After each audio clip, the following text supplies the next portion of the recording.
It is 11 p.m. in Las Vegas, 8 a.m. in Berlin, and 4 on a Tuesday afternoon here in Seoul. I'm Moon Gun-young. This is Arirang, Korea's only global network. We start with news that we haven't seen very often in recent years. Samsung Electronics turned in a worse than expected earnings report card for the fourth quarter of last year. And with its arch rival Apple poised to extend its reach into the Chinese market later this month, it looks as though Samsung has a tough year ahead. Arirang News Yoo Li-an has our top story. The world's largest smartphone maker surprised analysts with its lower-than-expected earnings announcement.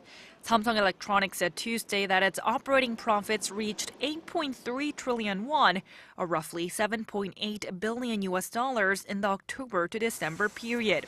This falls far short of the most bearish outlook of 8.8 trillion won. First, there was the strong Korean won. They must have had a bigger inventory to clear out. Also, they seem to have given out more special bonus payments than we had expected. The bonus payments were handed out to mark the 20th anniversary of a new marketing strategy by Samsung chairman Lee Gun-hee. The fourth quarter earnings were down 18% compared to the third quarter and were the lowest in a year. Looking ahead, analysts say Samsung Electronics will be able to pull up operating profits this quarter on the back of strong semiconductor sales.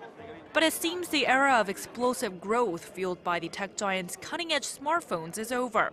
A Thomson Reuters analyst forecasts single-digit growth or even shrinking growth for the tech giant's mobile division this year. This, as Samsung is poised to face fiercer international competition from its arch-rival Apple. Starting late next week, Apple will enter China's $80 billion market, challenging Samsung's market dominance there. Apple is also expected to start selling smartphones with larger screens by before the end of the year, putting it in direct competition with Samsung's Galaxy Note series. Yoo Li-an, Arirang News. However, Seoul shares were unaffected by that, edging higher on this Tuesday, shrugging off Samsung Electronics' disappointing fourth quarter forecast on bargain hunting and easing concerns about the yen's fall. At the closing bell, the benchmark Kospi was up 0.3%, closing the day at 1959, while the tech-heavy Kosdaq rose nearly 0.9%. On the foreign exchange counter, the Korean currency closed weaker against the greenback at roughly 1,068 won. And in what's shaping up to be an epic battle, Korea's electronics heavyweights Samsung and LG will go toe-to-toe as they attempt to dazzle at this year's Consumer Electronics Show in Las Vegas. Kim Yongjoo has more. The Consumer Electronics Show 2014 is primed to pit fierce rivals Samsung and LG against each other.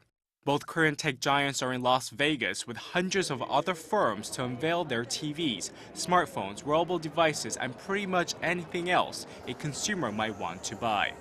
Samsung Electronics, the world's #1 maker of flat-screen TVs, hopes to extend its market lead with its 105-inch ultra-high-definition TV with a curved display that features state-of-the-art resolution.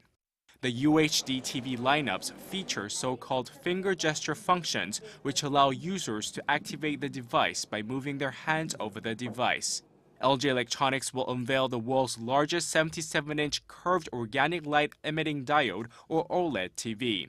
LG says more than 70% of its smart TV lineup will eventually be equipped with WebOS. The WebOS operating system simplifies ways to control and find content on its smart TVs. Wearable devices are also one of the trends to watch in Las Vegas.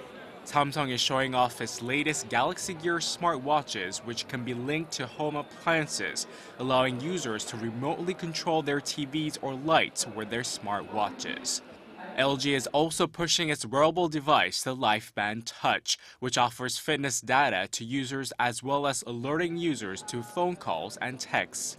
Samsung and LG will also unveil a slew of connected home products, through which users will be able to connect to their home appliances via smartphones instead of through a separate smart device.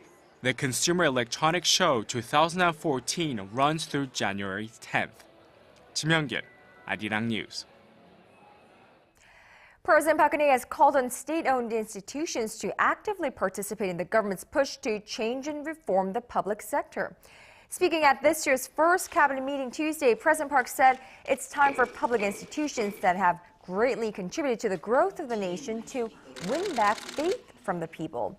She stressed the public sector should carry out reforms by themselves rather than blaming each other for mounting debt and work closely with the government. The president added that labor and management should cooperate in seeking ways to reduce debt and tighten up lax management, as they will not be able to provide the public with high-quality public services if they don't. Now, Korea is aiming to lay out a detailed 3-year plan by February to overhaul the export-driven economy and achieve more balance and sustainable growth. Now, during an economic ministers meeting Tuesday, Finance Minister Hyun Ho-seok said the plan will correct the problems in the economy by ensuring government subsidies are used more efficiently and public companies are free of corruption. Well, he also said the plan will raise the employment rate to 70% and put the country on a path to a per capita income of $40,000. Well, it's been confirmed Janet Yellen is to become the first female chairman of the U.S. Federal Reserve in its 100-year history. Connie Lee has more on the next in line to head the Fed and her plans to boost the U.S. economy. With a vote of 56 to 26, the Senate has approved Democratic nominee Janet Yellen as the next chairman of the Federal Reserve. The Senate's nod on Monday makes Yellen the first female head of the U.S. Central Bank and one of the most powerful women in U.S. history, as she is set to lead a major economy. Yellen will officially take the reins on February 1st, replacing current Fed Chairman Ben Bernanke, whose second 4-year term expires at the end of this month. 67-year-old Yellen currently serves as the Fed's vice chair and as a supporter of the easy money policies the Fed has been pursuing under Bernanke. She's expected to continue the fight to bring unemployment down, even if that means strategies that drive inflation higher.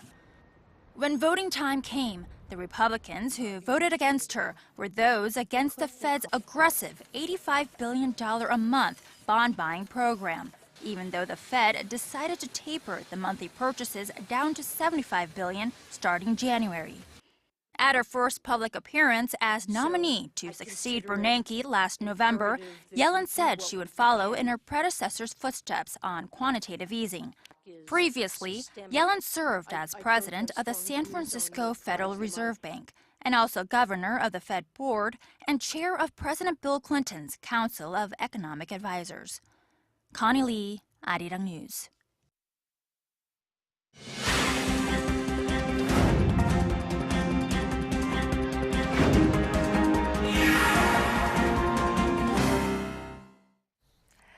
Data released by the Bank of Korea shows that debt held by self-employed or individual businesses in this country rose by 8.5% last year, while their revenue decreased 11.4%. Now, this is concerning, especially because one of the key goals of the Park Geun-hye administration has been boosting smaller firms. For an in-depth look into this issue, we're joined live in the studio by Dr. Kim Yongjoo, head of KLMP Consulting and our regular commentator on this program. Good afternoon to you, Dr. Kim. Good afternoon. Now, Korea's individual entrepreneurs and small business owners are seeing their revenues decline by a whopping 11.4%. How serious is the situation? This sounds like a serious situation because we are talking about like a 1,000 trillion won household debt these days, and Korean headline is filled with, saying this is the age of 6 million individual entrepreneurs. So indeed, the question of whether they're doing well or not is a big question here, and that really matters. Let's bring up illustration here to see what's happening. As you pointed out, their revenue is decreasing, the blue bar here, and that probably means their business is not doing well. One puzzle, if you look at this picture, is the red bar that seems to be going up slightly. That's a profit. And what is happening here? Actually, analysts are saying that actually they are cutting down number of employees here. And so that's going against the trend or the direction that government wants to go, creating jobs. They are actually reducing jobs at this point. So by doing so, their profit is slightly increasing. But overall, as I said, the blue bar matters here. That shows their business is not doing well. And let's go back to that red bar again, 1.87 million won per month. It's not much of money as the head of household's income there. So indeed, this tells us us, rather, what seems to be a serious situation we're talking about. No, so we seem to be seeing so many individual entrepreneurs and small business owners these days. Now, does this mean that setting up a small business here in this country is so easy? I mean, how much money do you need to invest initially? We have illustration for that. Let's bring it up on the screen here. Actually, that cost for setting up a new business has been increasing, and the latest one tells us 72 million won.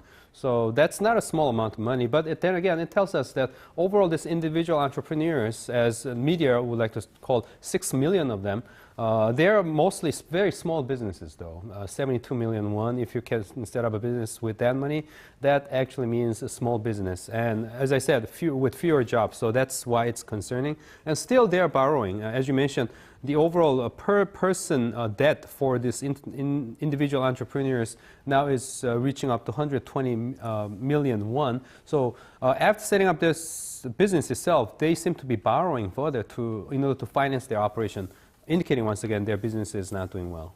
Now, when they first start to open up their own startups or businesses, I'm sure they're not looking forward to losing money, so they're not, looking forward to going out of business. Now, so their views of their prospects are pretty positive. Am I correct? Well, it has to be positive, but we have very interesting numbers here. Let's take it up on the screen here.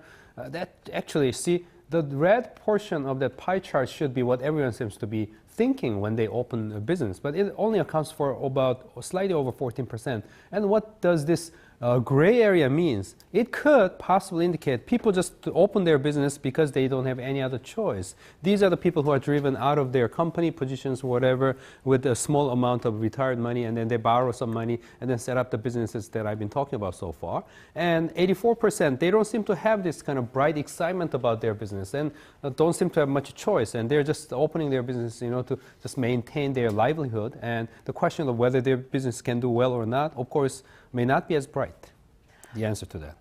Well, perhaps that is why, but we seem to be seeing more, I suppose, older entrepreneurs these days. The age is rising. Right, indeed. That's probably because of the early retirement. I mean, earlier days, we probably had more normal case where younger people open up more of these young, new businesses. But now, because in Korean corporations, because we have the seniority system where you spend more years, you get paid more, meaning that you become more expensive, meaning once again, then you have to retire, you have to leave from the company so the company can save labor costs there. And that also means, once again, more of those Koreans in their 40s are leaving their jobs and they're opening their businesses. That's pushing up. That trend overall is pushing up the average age of these entrepreneurs, and you can see that clearly with those blue bars here. Right. So in running their businesses, what are some of the major challenges that they face? We have numbers once again here with the pie chart. That tells us here, right here. Let's start with the blue section here, sales expansion. They want to sell more, but this tells us that they don't really have that kind of like exciting market opportunity when they open the business, and it could partly indicate that they don't study their business prospect as much, and they open the business and they run into this difficulty of facing the need to sell more, but they seem to have been experiencing trouble. And the green part, financing. If your business is doing well, you don't worry about financing and cash flows, but they do seem to worry a lot about that. 22% of them mentioning financing as the major trouble or a challenge in running their business. And the red section tells us, once again, the ideas when you open business don't seem to be that firm, because only after you open your business, businesses in Korea, especially these individual entrepreneurs, they seem to be thinking hard about, what kind of new products and services they should sell.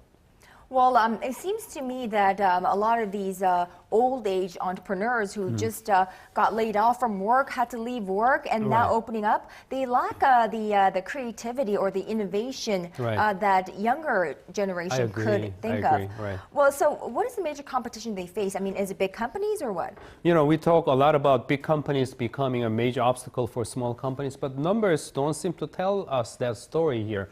Rather, that green section of the pie chart seems to tell us the story about the red ocean.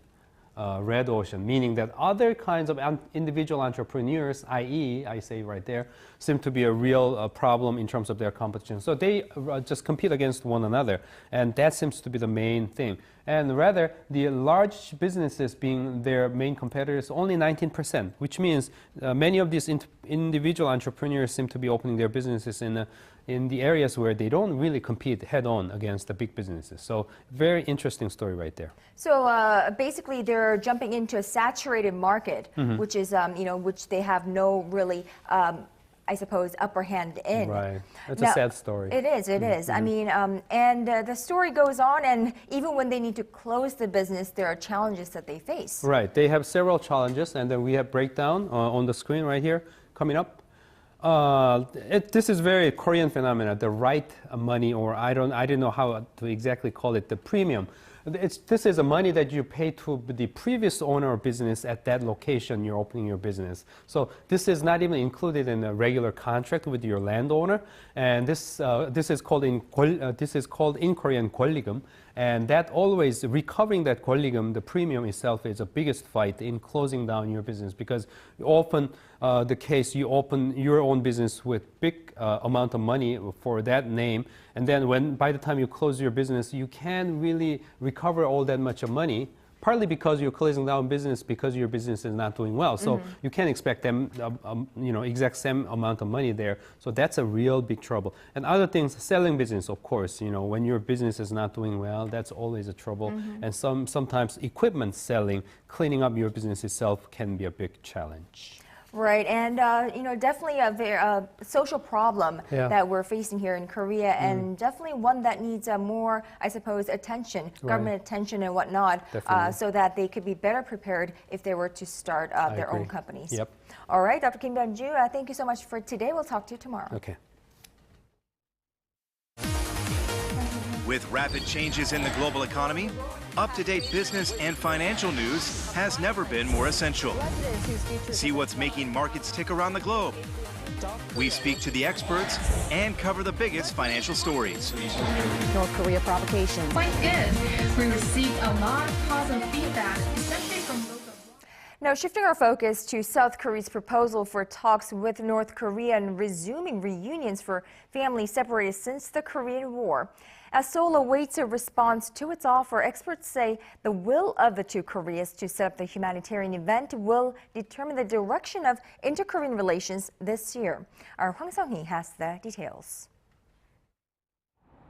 Will North Korea accept South Korea's proposal for a fresh round of talks this week on resuming family reunions for those separated since the Korean War? In her New Year's speech Monday, President Park Geun-hye called the humanitarian event a potential first step in opening up a new era of inter-Korean relations. 이번에 설을 맞아 지난 60년을 기다려온 연로하신 이산 가족들이 상봉하도록 해서 마음의 상처가 치유될 수 있도록 해주기를 바랍니다.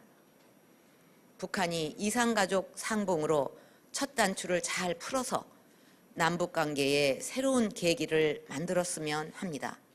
The resumption of family reunions could serve as the touchstone of inter-Korean relations this year, just like the normalization of Kaesong Industrial Complex did last year. If Pyongyang agrees to hold the event, it could mark a turning point in relations and signify friendlier ties going forward. It'll be first a revelation of the capacity of the Kim Jong-un regime in the new year, 2014, to indicate how the regime is determined to manage inter-Korean relations. As the South awaits the North's response, it remains hopeful, reflecting on North Korean leader Kim Jong-un's New Year's speech, in which he called for creating an atmosphere for improved ties. Analysts say Seoul's latest offer will serve as a barometer of North Korea's sincerity in mending ties with the South. Hwang Sung-hee, Arirang News. The United States has urged Korea, China, and Japan to resolve their historical differences through dialogue following Japanese Prime Minister Shinzo Abe's visit to the controversial Yasukuni War Shrine. Although Abe has since called for meetings with Japan's Asian neighbors to explain his actions, The visit is likely to remain an obstacle to future attempts to mend relations. Our Kim Yongjoo reports. The U.S. government continues to take a relatively neutral stance on Japanese Prime Minister Shinzo Abe's visit late last month to the highly controversial Yasukuni Shrine. At a press briefing on Monday, U.S. State Department Deputy Spokesperson Marie Harf said the issue is sensitive and countries in the region should resolve their differences through dialogue.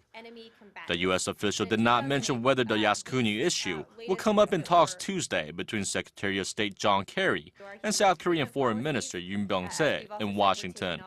Japanese Prime Minister Shinzo Abe has said he wants to meet with the leaders of Korea and China to explain why he visited the shrine.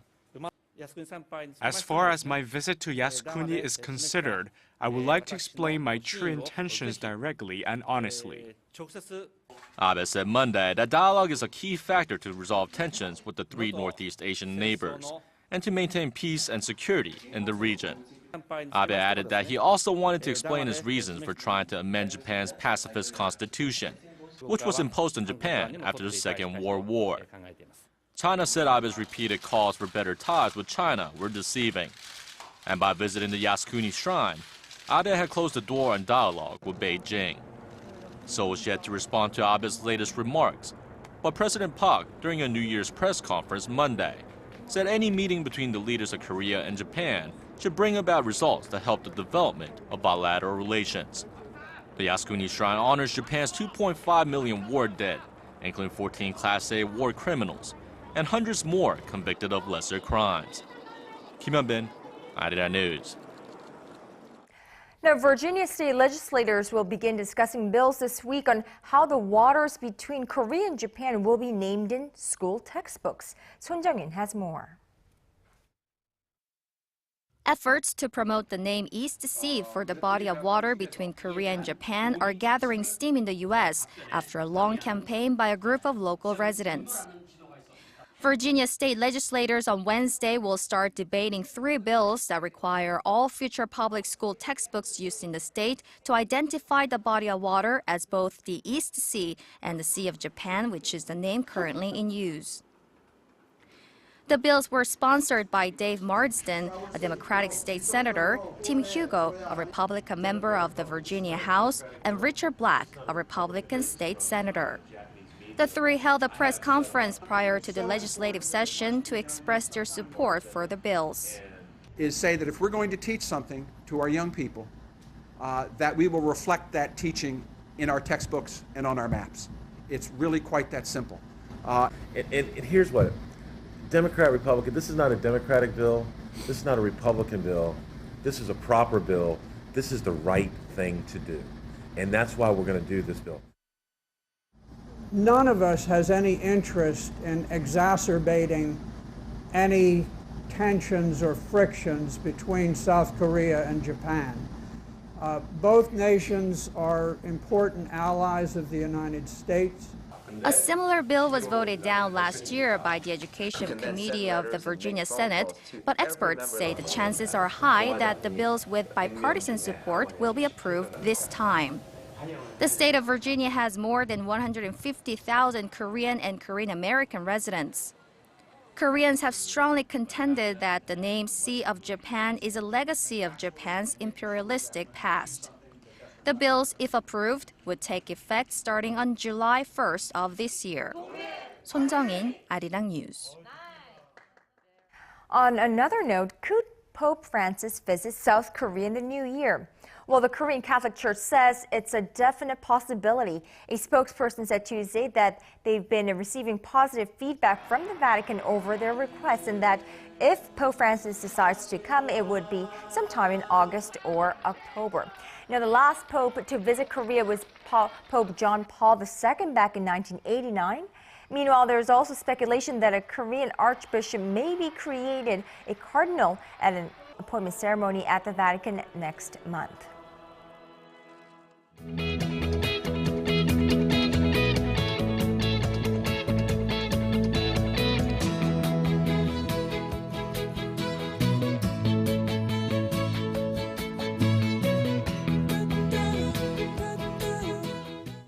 Well, it is a mild winter day here in Korea, but here now is a look at the weather conditions in your neck of the woods.